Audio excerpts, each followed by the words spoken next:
হরিওম। সংস্কৃত ভাষা বিকাশ ক্লাসে সবাইকে জানাই স্বাগত। আজ আমরা শিখব বাংলা থেকে সংস্কৃত কথা বলার একটা ছোট্ট প্রয়াস। কিভাবে আমরা বাংলা থেকে সংস্কৃত কথা বলবো তা আজ আমি তোমাদের সামনে তুলে ধরছি। যেমন সুপ্রভাত, সুপ্রভাতকে আমরা সংস্কৃতে বলবো সুপ্রভাতম। নমস্তে অথবা নমস্কার, এটাকে আমরা বলবো নমস্তে অথবা নমস্কারঃ। শুভরাত্রি, শুভরাত্রিকে আমরা বলবো শুভরাত্রিহি।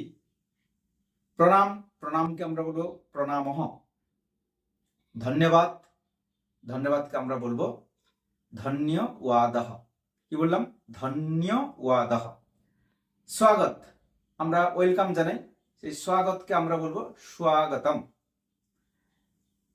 আমরা কথায় কথায় ভুল হলে সরি বলি, অর্থাৎ ক্ষমা করবেন, এটাকে আমরা সংস্কৃতে বলবো ক্ষম্যতাম। আবার বলছি ক্ষম্যতাম।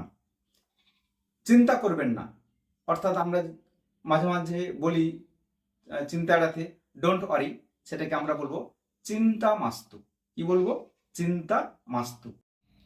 দয়া করে, দয়া করে আমরা বলবো কৃপয়া। আবার দেখা হবে।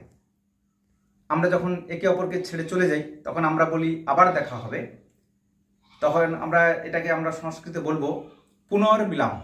কি বলবো? পুনর্মিলামঃ। আচ্ছা, অথবা আমরা যখন বলি ঠিক আছে, এটাকে আমরা সংস্কৃতে বলবো অস্তু। কি বলবো? অস্তু। শ্রীমান, শ্রীমানকে আমরা বলবো শ্রীমন। অথবা মহাশয়, মহাশয়কে আমরা বলবো মান্যবর।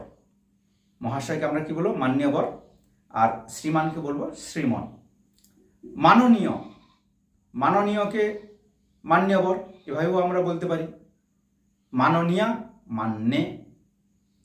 উত্তম, উত্তমকে আমরা বলবো উত্তমম। ভালো, ভালোকে আমরা বলবো শোভনম। খুব ভালো, আমরা বলি এটা আরো খুব ভালো হয়েছে, এই খুব ভালো আমরা বলবো বহু উত্তম। আপনার নাম কি? আমরা যখন কোনো পুরুষকে বা কোনো ছেলেকে পুংলিঙ্গ অর্থে তাদেরকে আমরা বলবো আপনার নাম কি, সেখানে সংস্কৃতে আমরা বলবো ভবতঃ নাম কিম। ভবতঃ নাম কিম। আমার নাম নরেন্দ্র, তাহলে মম নাম নরেন্দ্র। মম নাম গৌতম। এবার যদি আমরা কোনো স্ত্রীকে বা কোনো মহিলাকে বা কোনো মেয়েকে বলি আপনার নাম কি, সেক্ষেত্রে হবে ভবত্যাহ নাম কিম। ভবত্যাহ নাম কিম। তখন উত্তর কি হবে? মম নাম ললিতা, মম নাম প্রিয়াঙ্কা। সবাইকে ধন্যবাদ।